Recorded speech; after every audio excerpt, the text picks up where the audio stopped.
Welcome everyone to this episode of Pharmacy Pathways. Today we are sitting down with Dr. Jessica Daunoras, and we are going to be talking about the field of critical care pharmacy.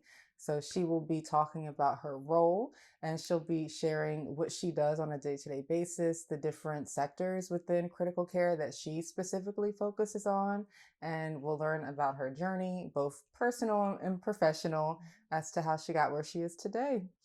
So without further ado, I introduce to you Dr. Jessica Daunoras. Hi, thank you so much for having me. My name's Jessica Daunoras. I am a critical care pharmacist. I typically work in the ICU at the hospital that I work at. I am born and raised in New Jersey, and I, went to undergrad in Maryland. I went to pharmacy school in Virginia, and now I'm here back in Maryland again. Yeah. And then you were in New Jersey for my residency. For your residency? Okay. Yes. Yeah. So I did my residency up in Camden, New Jersey. It was a transplant center, cardiac surgery center. And I did 1 year there and then got my current job right out of that residency. Nice. Mm-hmm. Landing that current job that feels like the biggest win, I think. It's what you need to get it going. Yes. It was, I feel like when you come out of pharmacy school, or I guess just school in general, like you're terrified of getting a job and being able to pay off those student loans again. And it was really nice. Yeah. And then I've been there for 3.5 years. Nice. That's it. That's and now in 2024. That's a long time to stay in a role. Okay. So that's great. Can you tell us what inspired you to get into pharmacy in the first place? Yeah. So I, from a very young age, like around 10, 11 years old, I always knew I wanted to do something in medicine, whether it was go to medical school, PT, PA, or pharmacy school. My dad was diagnosed with rare cancer in 2002. And he really was only supposed to live for like 6 months. It was a very aggressive form of stomach cancer. And when we went and visited him in the hospital and stuff, we actually met one of the pharmacists that was working on his chemo and all this stuff. And that kind of, I guess, piqued my interest, even though I was like 10. Yeah. Exposure. Yeah. And afterwards, he passed away in 2005. And I guess that kind of like definitely pushed over that edge of like, I want to do something in medicine. And then during undergrad, my cousin was a pharmacist at CVS, and she lived with my mom while she was transitioning, moving back from California back to New Jersey. And, she told me, don't do it. Don't go to pharmacy school. So I kind of was just like, all right, I'm going to go to pharmacy school. That's funny. Yeah. And also at the time, my best friend in undergrad, turns out she was going to pharmacy school doing a, 3 years undergrad, 4-year program. Yeah. So it kind of just was like, yeah, that's what I'm going to do. Yeah. Something so simple. And so you did it. Yeah. And it's ironic because your cousin was in retail. Yeah. So that it explains why she was traumatized. Some people love retail, and I was one of them. All through pharmacy school, I interned in retail, and I was like, I'm getting out of pharmacy school. I'm going to work at CVS or Walgreens or Walmart, and no one's changing my mind. Yeah. And here I am working in a hospital. Someone changed your mind. Yeah.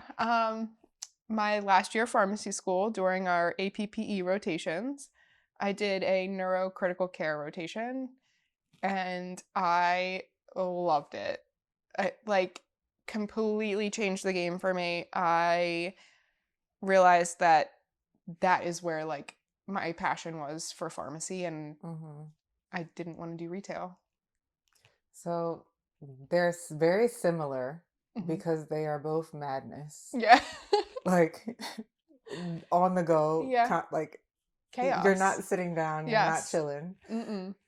But they're different Yeah. in, I would say, like what you're really leaning on as far as your pharmacist Yeah. knowledge. They both require very high level attention to detail. Yeah. You're moving through very A quickly, lot of and there's information. not a lot of margin for error at Right. the same time. But what did you like about the neurocritical care? I love that. So once a week, Wednesday morning at 6 a.m., we would go in and we would sit down with like the neurology team, neurologists, and then like the head clinical nursing team, and sit down and go through like all of the MRIs and CTs of that week, and like crazy presentations and things like that, and just how they all like work together. And um, the pharmacist that was my preceptor was always involved, and they always were asking her questions, and you know, can this drug do this, or could this have been a side effect from one of these drugs instead Mm-hmm. of the ischemic stroke that we see, or Yeah. and she was just involved, and I was just like, they trust what she's saying, and she knows a lot of Yeah. information. And it was just really eye-opening of Yeah. like that interdisciplinary team behind the scenes that people don't see. Yeah. I Yeah. love those types of settings. Yeah. And that's where you really see that the medicine, and the patient outcome Yeah. at the top of the game, Yeah. when everyone is putting in their input and they're Mhm. actually good at what they do. Yeah, and other people are listening to Yes. the, you know, that's like our main focus is drugs, right? Like that's Mm-hmm. our niche. And Yeah. you know, they value that is what she does and what she only does. Mm-hmm. And it was really valuable. Yeah, they do not play Mm-mm. in those types of settings. Those pharmacists are Yeah. relied on Yeah. heavy. Okay, Yeah. so when did you go on this rotation in your fourth year? So my first APPE rotation was AmCare, and it was at like a diabetes warfarin clinic, and You know I did not really like it. what? I I love the fast pace. I always love to be doing stuff. I like the chaos. Yes, I do. And one would agree. sitting in like an office and an AmCare in a doctor's office, it just wasn't something I was very interested in. Mhm. And that preceptor though was like, do you want to do a poster for mid-year? And I was like, well, I'm not doing a residency because I'm going to work at, Mhm. CVS, Walgreens, whatever. And he was like, no, you'll do a residency. And like my whole like kind of 3 years in didactic in class, my preceptors and professors would be like, you're going to do a residency. And I just always kind of just shut it down. Like, no, I'm Mhm. not. Like, okay. Yeah.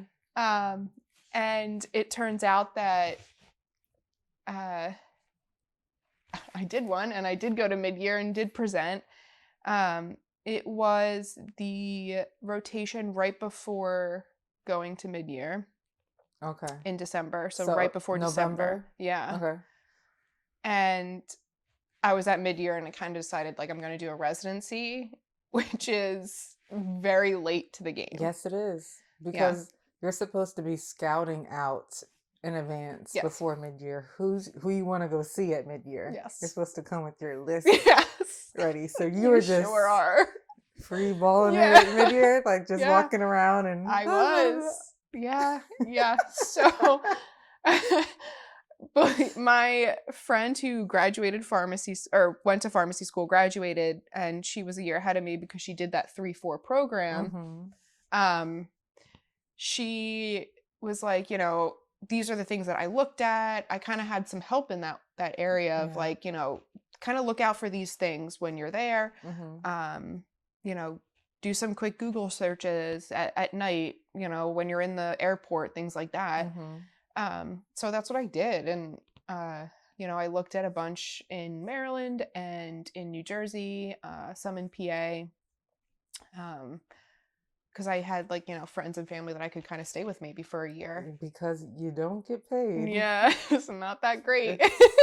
You need that help. Yeah. I stayed with a cousin during Right. residency. Yeah, you have to. Not in Maryland. I wouldn't have survived. Yeah. But, you know, so I ended up matching in New Jersey. And I stayed at home.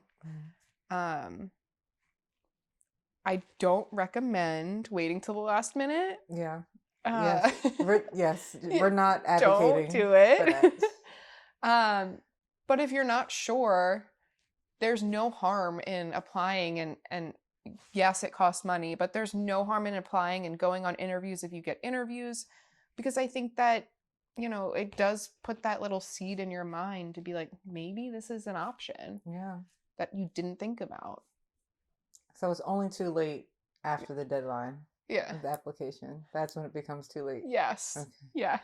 Past that due date. Yeah. You have to just do it scared and shoot your shot. Yeah. Yeah. So and it worked out for you. It did. And, you know, I went and did some interviews at some places, and there was one place that I really didn't like, and I didn't even rank them. So it's like, you know, would I be okay being at this place for a year, not making that much money?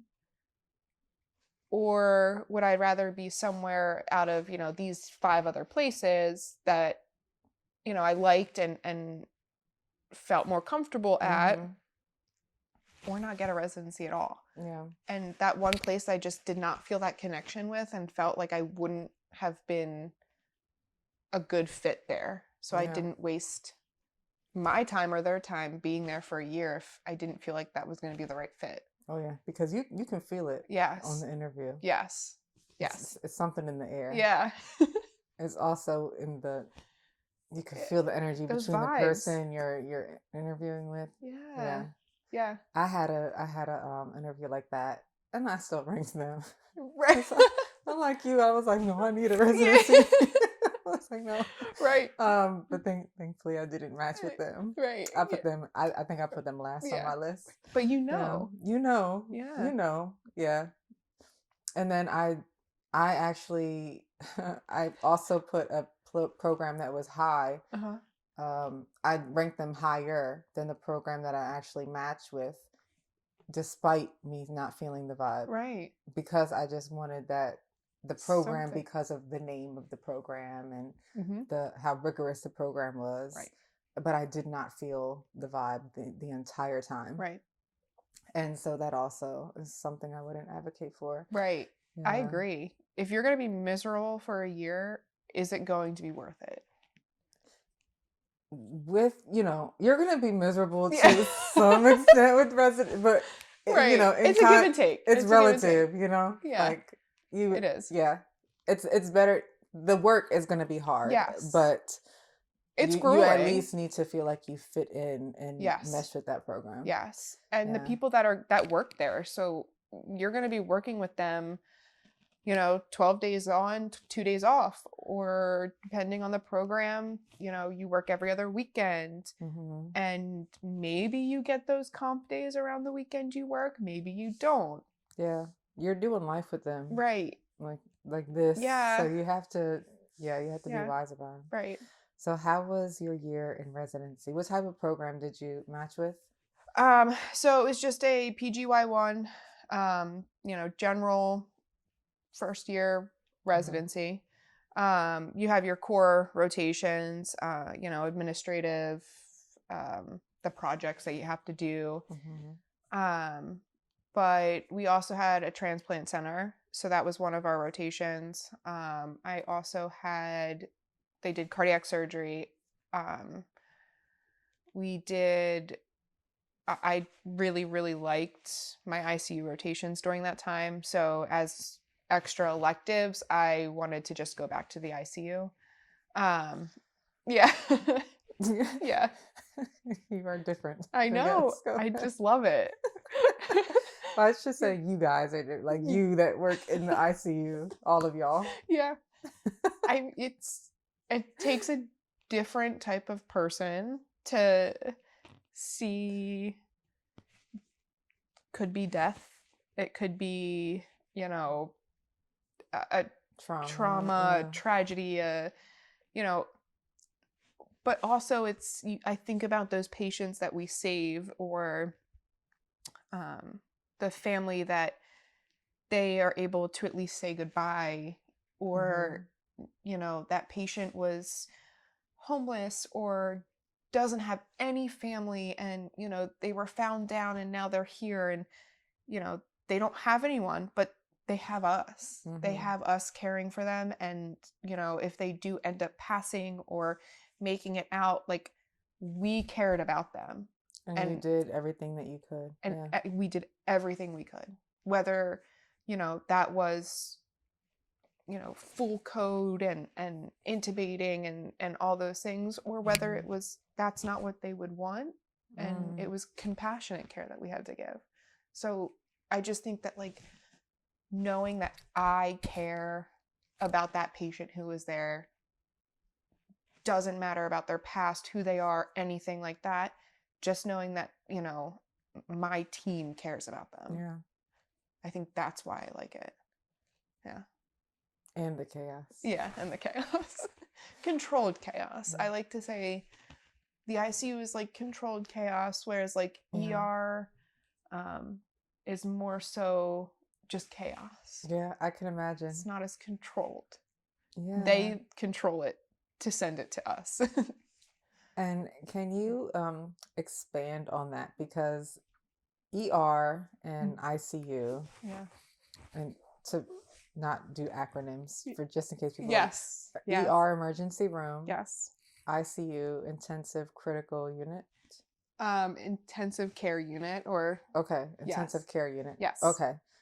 How are they connected to each other, and how are they different? Yeah. So they're both like critical care areas. So, a patient comes in and they're not stable, their airways compromised, they're coding, they're having an active heart attack.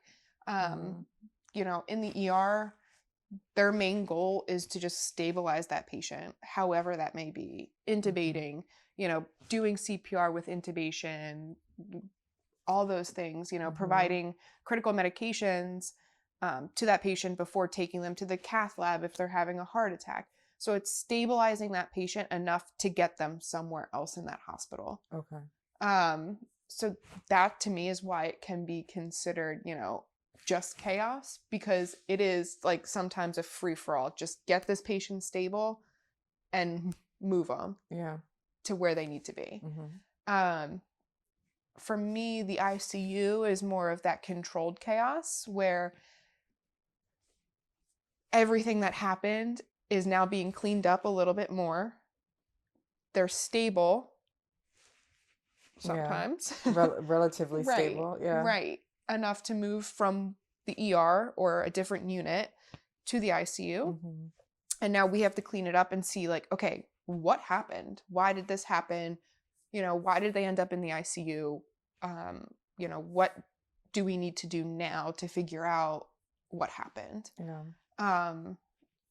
Whether that's starting antibiotics or, putting in a balloon pump or ECMO or, whatever it may be to like further stabilize. So I think that it's like the next level. Yeah. Okay. Yeah. ER is kind of stabilizing that patient.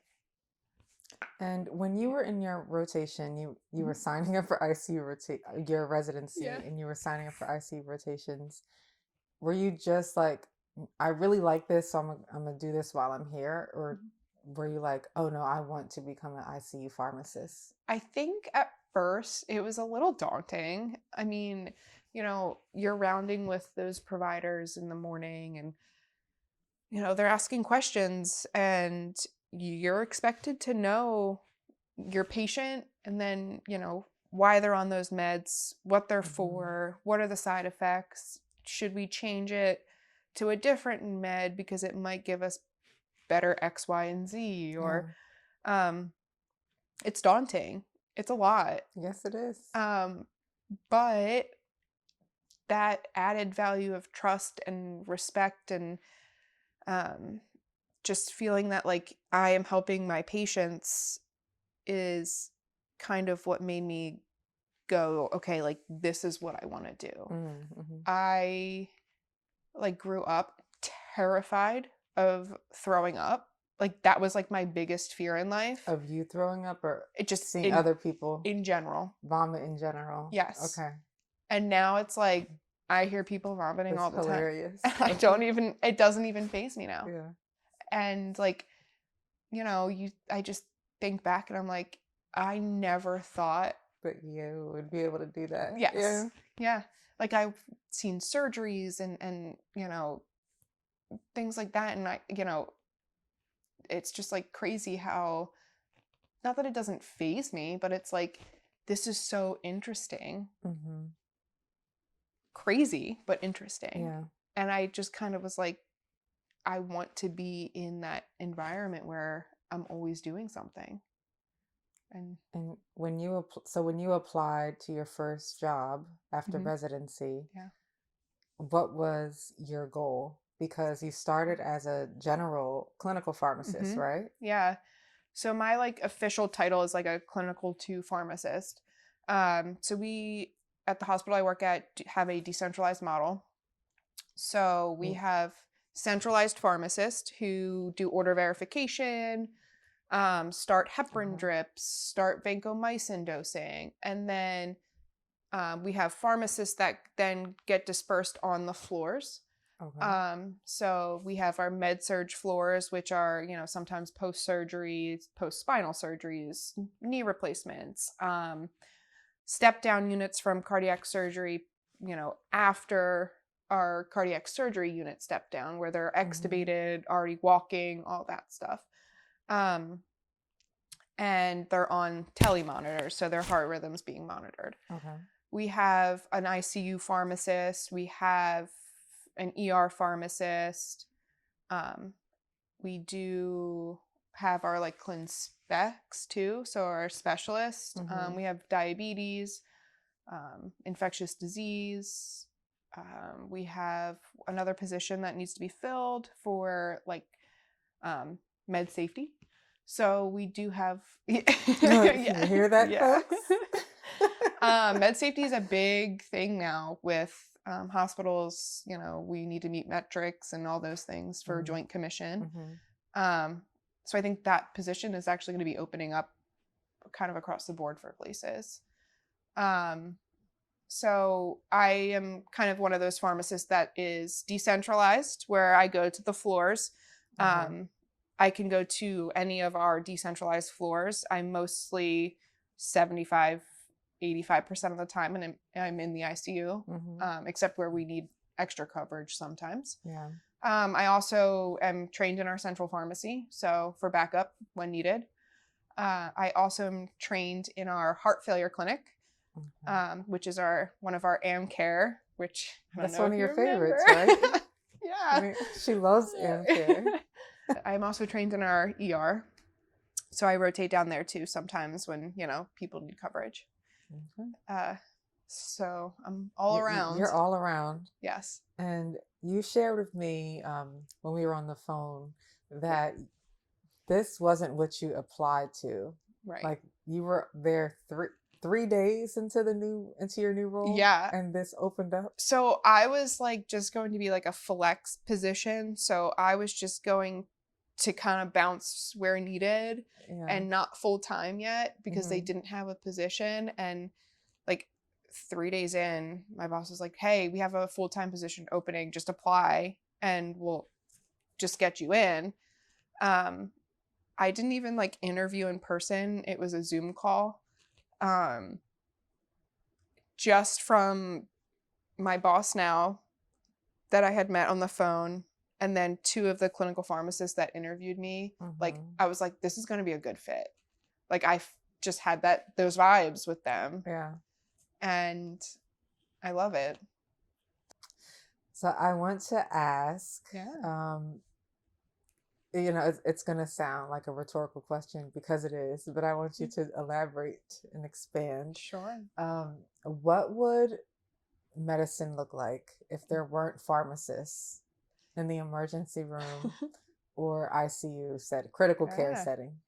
So I actually saw a like TikTok or Facebook video the other day, and it was like a provider saying to his wife, like, I go to work and I hit submit on my orders, and not even 2 seconds later, a pharmacist is messaging me saying, "Did you really mean to order this?" Like, that hit me to my core. I do that. Like, was it a tone like thankful that someone caught it? Okay. Because then he was like, I literally said no, and in my mind was like, oh my God, Googling what should I actually have done for my patient? Like, yeah, we are that last line before something gets verified where a nurse can then just give it in a hospital. So anything that goes into someone's body in a hospital, a pharmacist is looking at that order. And it's huge. Like, depending on the center, the health center. Right. Hopefully the center has pharmacists. Right. I mean, in, I would say, most hospital settings, a pharmacist is verifying orders. And I mean, all the time I'm reaching out to providers and hey, is it okay if we use this instead of this because of X, Y, and Z? You're giving them this much of this medication, but their renal function is not great. Can we switch to this? So it would be very scary. There would be a lot more medication errors. A lot more. So what are the renal function is one of the things you're considering. Could you give us, just because I want some of the students who are thinking about whether they need to pay attention in class or not about like when you're in a room learning and it's just like the teacher like wah, wah, wah. Like you can Charlie Brown. Like you can tune out, but then like it's real. So like what else are you considering that saves lives? So protecting people's kidneys. But we're also looking at like liver function, why an antibiotic is ordered, if they're ordering it for a specific reason, do we have those culture data? Do we have those sensitivities? Are we targeting the right bug with the antibiotic that's being chosen? Can we de-escalate the antibiotics, go to a more narrow antibiotic versus something more broad to prevent all of these now resistant bacteria that we have? So you're doing some stewardship. Absolutely. Antibiotic stewardship. Yeah. On, every one of my ICU patients, if they are on antibiotics, that is a straight highlight on my paper. Why are we on this? Can we take them off? Can we de-escalate? Can we change it to an oral? We look at, is our patients on DVT prophylaxis? Are we preventing patients from getting blood clots when in the hospital? Then you have to dose them sometimes based on their weight and renal function and age, or looking at changing someone from an IV med to PO. Are they taking other oral medications? Are they eating? Are they, here for, they broke their big toe and we have them on all these IV meds? Like, is it necessary? Can we maybe prevent a line infection by, giving them just oral? So we look at a lot of different things that I feel like is not very well known to people other than pharmacists. All the intricate things that have to be considered. Right. I would actually like to talk to a doctor and learn what their focus is when they're learning about medications, because they learn about medications, but it's more high level right side effects, right big ones. and of course they need to know the indications, Right. but in high level side effects. But then Right. I am curious what goes on beyond that. I have met some when I was in pharmacy school med students that were like, we don't know how you go to school for this Yeah. because these are our least I favorite know. classes. Like we hate like pharmacotherapy. And pharmacokinetics and yeah. Yeah. So, But they have like one semester, and and then they're off. our 4 Yeah. years are all that. Mm-hmm. And I try not to get offended when patients give that infamous line like, well, my doctor wouldn't have started it if it was Right. Right. But does your doctor know that your other doctor, who's the cardiologist, said that you shouldn't be on this because you're on this? Or that continuity of care. People have urologists, cardiologists, pulmonologists. Yeah. And are they all talking? Maybe not, but you're going to the same pharmacy for most of your medicines, if not all. Mm-hmm. And that pharmacist is like, what's going on? Yeah. If they catch it. Right. Because they're so bogged down with work and metrics. Yeah. And yeah.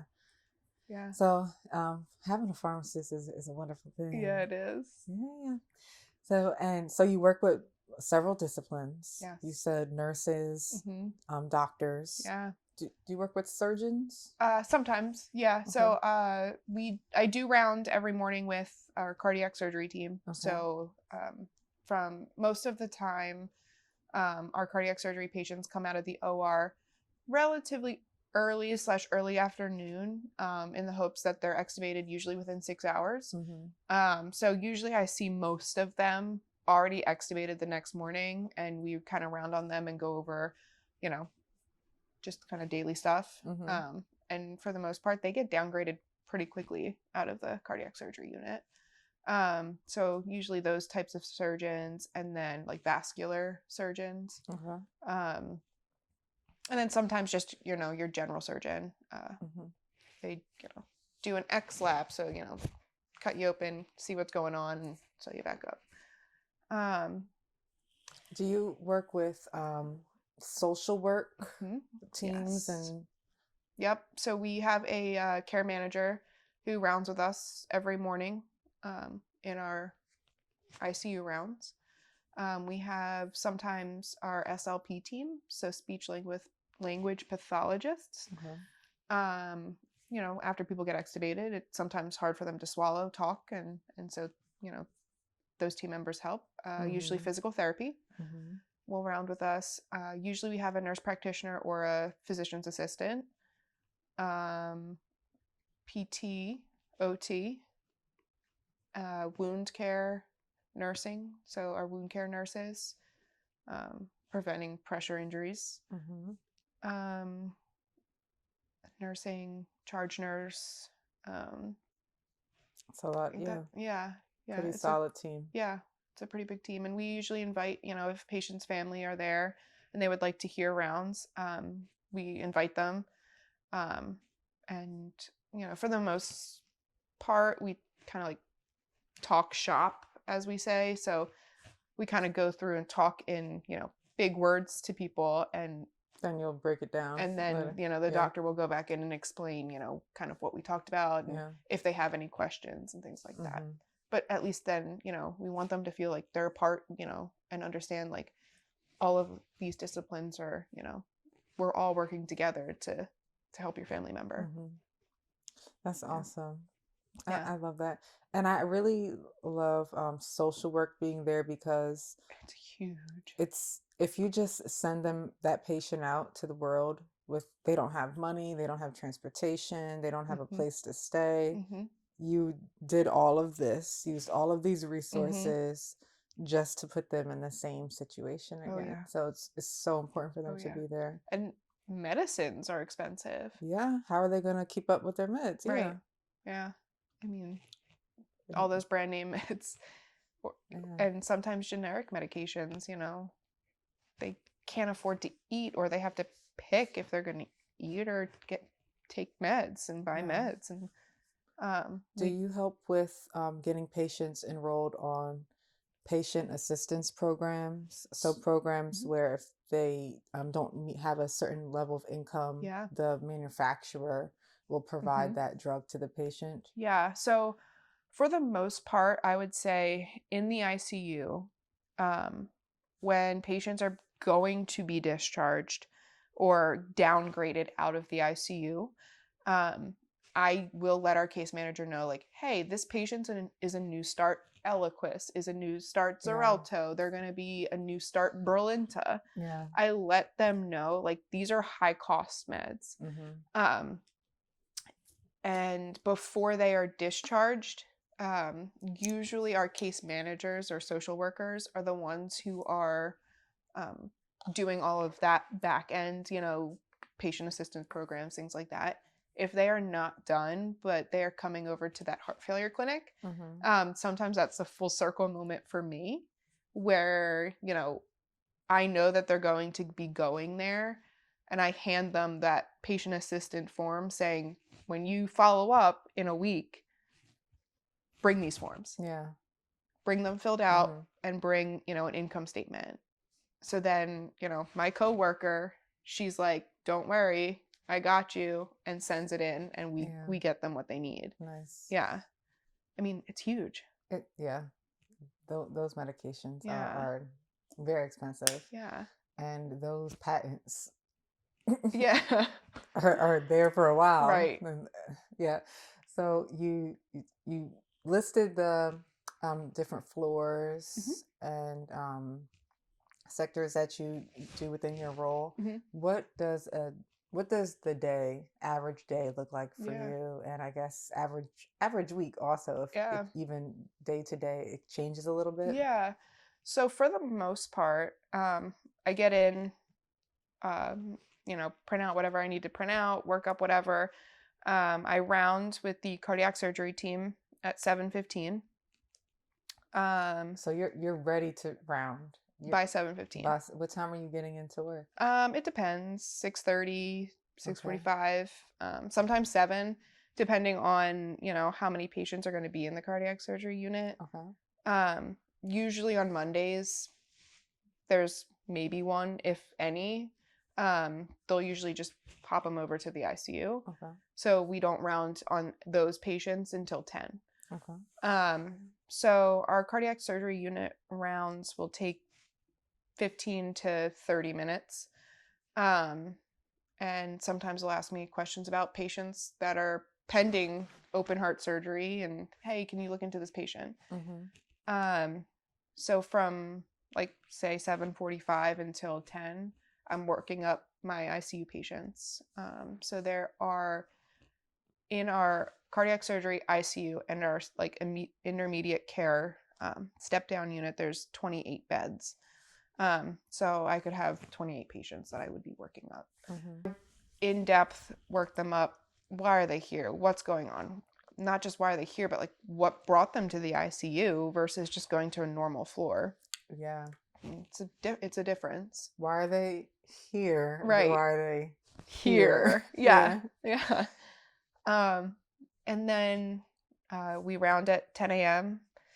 Usually rounds will take about an hour, depending on, acuity and how sick some of the patients are, or maybe we don't have a full house. It might not take that long.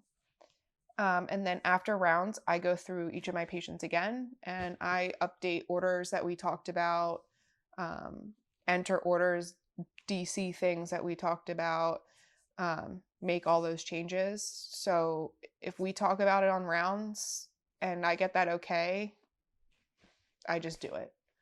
I have that trust.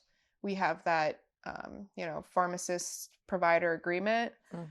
And say if, I come across something that I didn't ask about, and it's something as simple as changing a medication based off of someone's renal function, we already have that pharmacist provider agreement form that I can automatically just do that. I don't have to ask. I just do it.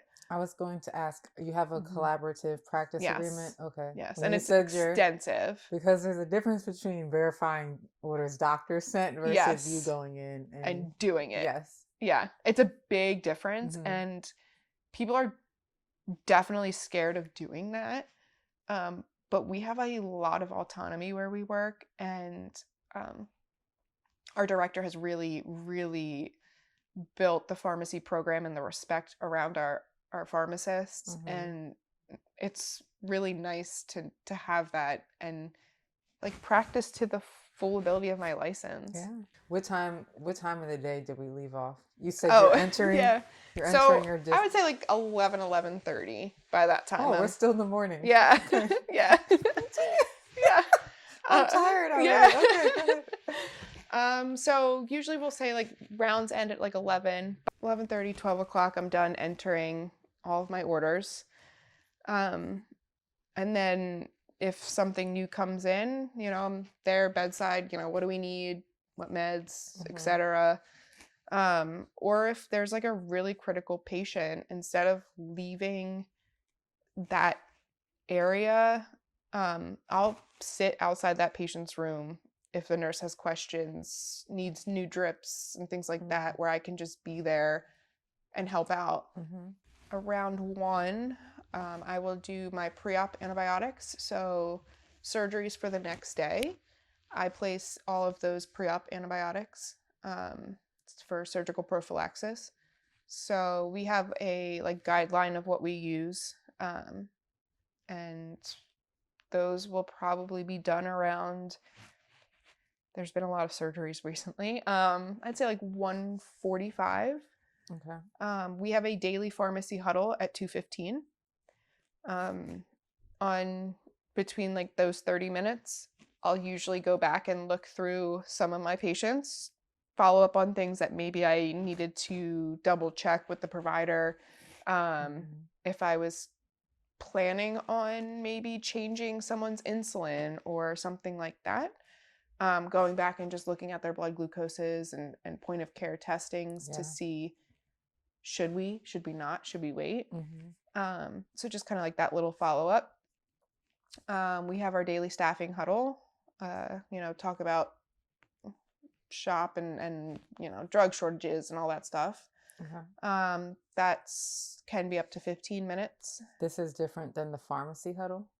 No, so this was like our inpatient pharmacy team. Okay. Every pharmacist comes. The 2:15 huddle. Okay. Yeah. Talk about, if we have any like concerns about follow-up for a patient, and where we kind of give handoff. Okay. Yeah. So you're changing shifts soon? Yes. Okay. Yes. And then from 2:30 to 3:30, it's kind of, finishing up any other work that I have left. Maybe doing some projects, helping out, if someone else needs some help. There's some days where I might not get done rounds and putting in, orders and pre-op antibiotics until 3:30, or after, depending on the day, if there's codes, if there's, intubations and things like that, it all just depends. Yeah. So for students or for pharmacists who are looking to get into something new, if they're kind of looking ahead and they're like, well, I wonder if the ICU or ER, critical care, would be a good fit for me, what would you say are some of the pros of working in this niche versus, and some of the cons? Yeah. I think the ICU is like a fast-paced nature. If you kind of like to go at your own pace, really sit down and have time for certain things, I would say that would be a con for a person who's not gonna be, you just don't have that time sometimes. Like me, that would be a con for me. Okay, go ahead. Yeah. A pro for you. Yes. A con for me. Okay. Yeah. But if you like that fast-paced nature and always like to be doing stuff, there's always something more to do. That would be, one of those pros. I think if you like working with multiple disciplinaries and enjoy that teamwork, it's a huge pro. I mean, being able to, have that collaborative practice and work with everyone and feel valued. I think a con, sometimes it's gross. I'm not gonna lie. You can't control what you see. Right. Yeah. What walks in the door. Yeah. Yeah. It can be gruesome and CPR is not gentle. And the real CPR, not the kind they have in Grey's Anatomy. Yeah. See, we love you, Grey's, but real CPR, like ribs are being broken. Yeah. It's rough. It is. Yeah. And if you can't get a line in, or you're drilling in someone's bone, like it's like barbaric. Yeah. But for those times that that happens and that patient comes out okay, it was worth it. Yeah. So I think you also have to be like okay mentally to be able to handle those things. I think also seeing death as that's why I like the AmCare setting. I was a student on rotation in the hospital, and there was a code going on, and I just froze. And the family was visiting, and the team just ran into the room and told the family they had to leave. And the family was in the hallway just freaking out, and I'm just frozen, staring at the family, and I'm crying. Right. It's traumatic. And I was like, oh no, I can't like how, I don't even know. You have to turn it off. Like you literally have to turn that off and go to work. And you have to be thinking about, okay, this is what we need. That didn't work. This didn't work. Okay, no, and this milligram and that milligram. That is a lot in that moment. And I'm a big empath. So it's hard for me to shut that down. Dissociate. And I'm supposed to be, I'm in training to be a healthcare professional, right? But I want to go over to the family and console them or give them a hug, and they're probably going like, get off me. Like, I don't know you. I'm just like, And so that is something you have to consider. I don't do well with seeing the family in disarray or crying, or the patient, So that's definitely something. And it doesn't mean that those who can be in that environment are, not in touch with their feelings. They just are able to compartmentalize. Yes, compartmentalize. Easier than others. Right. And, the first code that I saw, I will never forget it. That's it was a young girl and traumatic, and the family was there watching us do CPR and giving meds and all those things, and it's traumatic, and I will never forget that first one. And looking back, I've seen a lot of death. I think a big reason why I'm able to do that is, at a young age, losing my dad,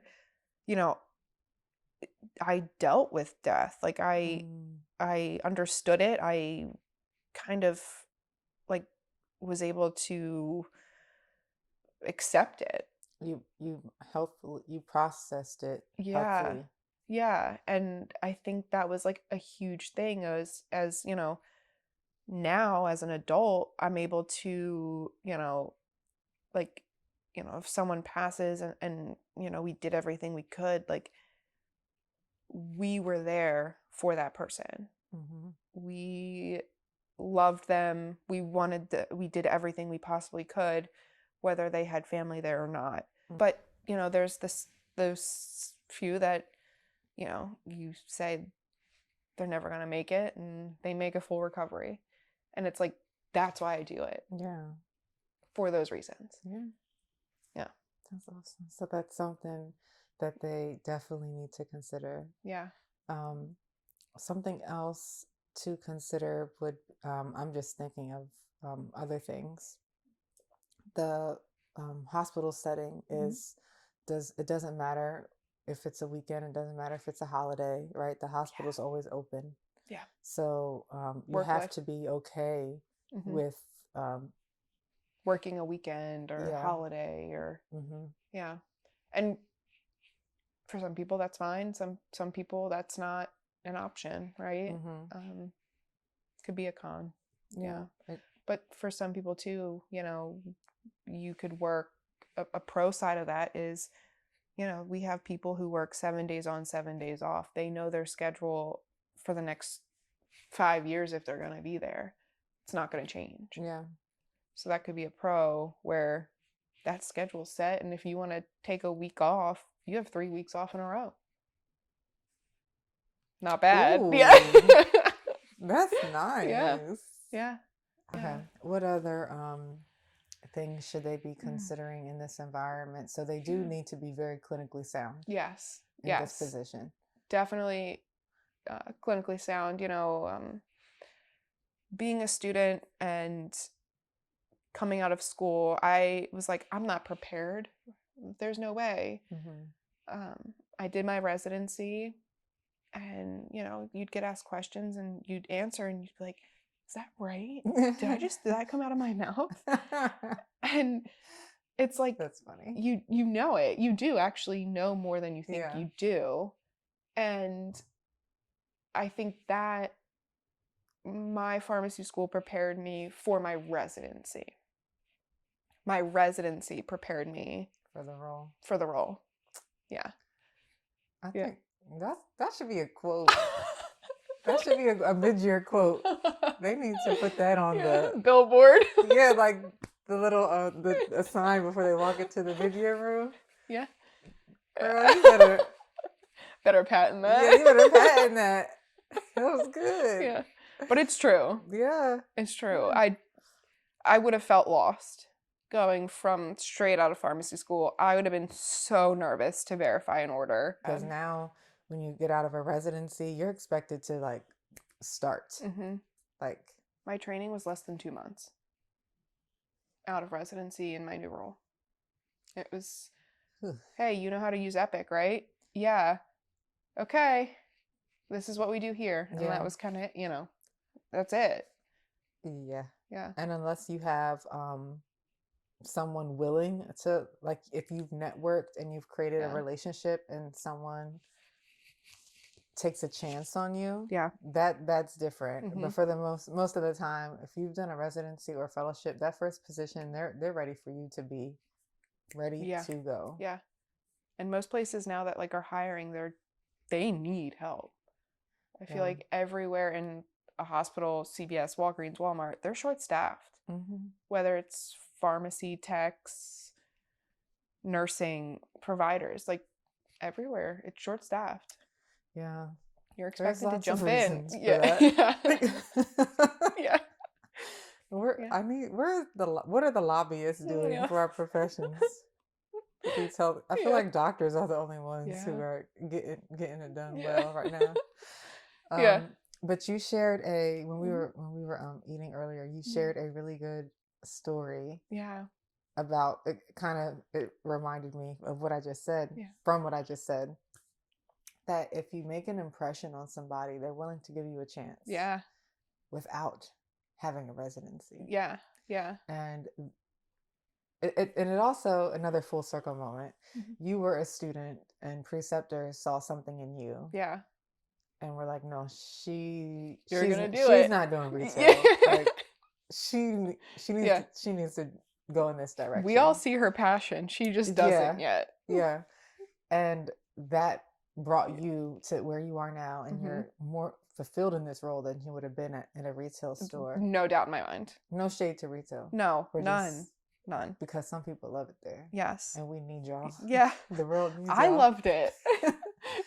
Until I saw I did not. this. Yeah. I knew right away.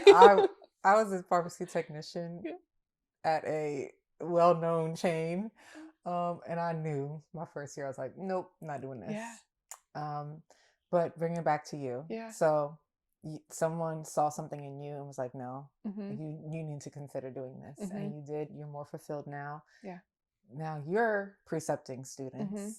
And you have seen students who don't take it serious. Yeah. They're just there to not get kicked out. To get past and move on. Right, to get past and move on. And then there are those, and I'm going to say the rare students who actually give a flying fart. Yeah. And they make it worth. Yeah. They make it worth the precepting. Yeah. So you had an all-star student. Yes. He was fantastic, and anything that we talked about, he took in strides, and he wanted that, constructive feedback and wanted to learn something new every day. And he just put it in that work. And if we talked about something and, I said, maybe we should look at a patient this way instead of that way, or, why is that patient here? Or, you talked about this patient's renal function. Why is it low? What's going on? Mm-hmm. Why is their LFTs elevated? You said that they're high, but why? Mm-hmm. And so, you prompt someone with those questions. And then, the next day when we're working through patients, he says, things like, oh, this person's liver function's terrible, but, they had a STEMI yesterday and went to the cath lab. So we anticipate some shock liver happening. And it's like, those are the things that it gets you excited because they're learning. Critical thinking? Yes. Get out of here. So, right. So, he came in every day with a smile on his face. He wanted to be there. He wanted to learn something new every single day. And it's like, this is why preceptors take students, because of, kids like him. And he wasn't going to do a residency. Where did he want to go? He wanted to go and work at Wegmans. Okay. Wegmans. No shade to Wegmans. Wegmans is fantastic. They always have more than one pharmacist on. Yes. Like, great. This is just a factual piece of the story. Yes. Okay. And, I had asked him, why he didn't want to do a residency. He's like, I just don't think I could do another year. It's not that I don't think I would not want to work in a hospital. It was just more so like, I kind of wanted to start making money and be out in the world. Mm-hmm. And I get that. So, I said, well, what if there was a position open at a hospital? And he kind of was under the assumption, one, that you needed a residency to work in a hospital. Mm-hmm. That's not always true. If you're a good student, it's preferred. Yes. But it's preferred. But if you're a good student, you're willing to learn. And, I could see that he knew what he was doing. He was going to be a great pharmacist. He's the type of person that if something happened to someone you love, mm-hmm. you hope that someone he would take care of him. Would be on, mm-hmm. Yeah. Yes, 100%. Mm-hmm. I would not be scared if he was the pharmacist taking care of someone that I knew. Yeah, because there's some students mm-hmm. where I pray. Yes. That nobody's mom, dad, grandma ever gets under. Yes. There's some hands. Pharmacists now. There's some pharmacists. There's some doctors. Right. There are healthcare professionals. Right. Where you question. You just question. Is this real? And that's what I love. Mm-hmm. I'll say that for after your story. Yeah. Go ahead. So this young, you see something in this young man. Yeah. And you say, what? If we have a position, would you want to work in a hospital? And mm-hmm. he was like, yeah, I think so. But, I have this position set up with Wegmans, blah, blah, blah. So I talked to my boss and I said, listen, like, he's a great student. Like, we would be lucky to have him here. And so she was like, okay, and kind of took it. And then, after he was done and other people had precept him a little bit, and we all were like, no, he's great. And she had him for one day as a preceptor, like, just in her role as a director. She was like, okay, yeah, like I can see what you guys are talking about. So turns out we had a part-time position open when he graduated. He took it, and within like 2 months, he had a full-time position, and he works with us. No residency. No residency. Fantastic pharmacist. But the way that he showed up every day Mm-hmm. on his rotations, Mm-hmm. the way that he cared, Mm-hmm. the way that Yep. he actually learned Yeah. while he was in pharmacy school. Yeah. And he literally, to this day, I worked with him on Friday, and he announced on Friday, I just learned something new today. And then not even 3 hours later, he goes, I just learned this my second new thing today. And it's like, that's someone that I want to work with. Yeah. He likes learning new things. Yeah, that's so funny. Look, not Yeah. funny, but like, Yeah. I love, like, Yeah. yes. Yeah. Yeah. What is most rewarding for you as either a pharmacist or Yeah. a pharmacist in this setting? I would say the most rewarding is definitely, when we have patients leaving our ICU, up way better than when they came in. And even, alive, right? Mm-hmm. I think it's just really rewarding when you work as a team and you see that like desired outcome of having someone leave your ICU who you were like, there's no way this person's going to make it. And they Yeah. do. Mm-hmm. It's like, that's what makes this worth it. And then, like you said, when my family members text me questions about meds, and I'm just like, yeah, you can take NyQuil. You're 26 years old, Jenna. Like, to my sister, like, yes, you can take NyQuil. Like, you know what I mean? Yes. Like, but like, to us, like, that's a stupid question. But for people who don't have any medical knowledge, Yeah. like, pantoprazole for those 2 blood thinners, like, Yeah. and that to me means that, somewhere along the line, her meds weren't explained to her then, right? And Yes. sometimes you walk into a patient's room and I go over what their meds are for, and they're like, oh, well, that makes sense. Why didn't anyone say that? And it's like, that's why I'm here.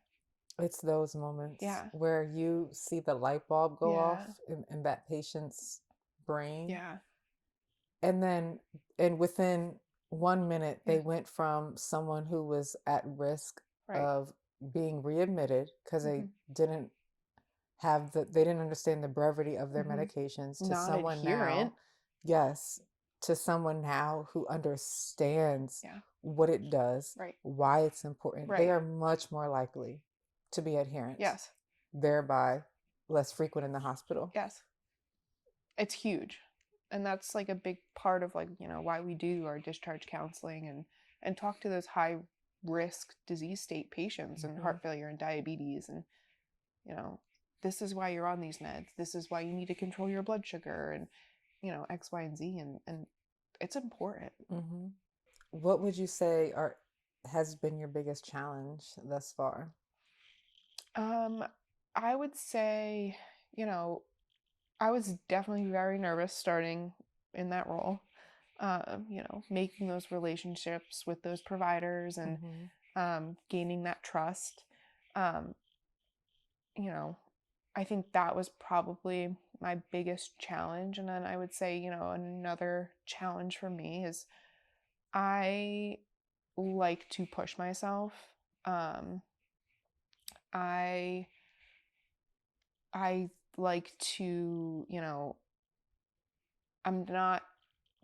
this is not the end for me, right? I want to do more things than I'm just the ICU pharmacist. I'm on different types of committees and, helping create policies and things like that. And, why are these meds going to be on our formulary versus other meds? And So you're involved in those things as well? Yeah. I, eventually would hope, at some point, like, could be a clinical manager or, a director or something like that. But as of right now, just being on like different committees and attending different meetings and, meeting with our cardiac anesthesiologist about, certain things and whatnot, I like still that chaos and the clinical side of things still to take that next leap. But yeah. While we're young. Yeah. We have the energy. Yeah. I mean, you. Yeah. I don't. That's awesome. That's Yeah. awesome.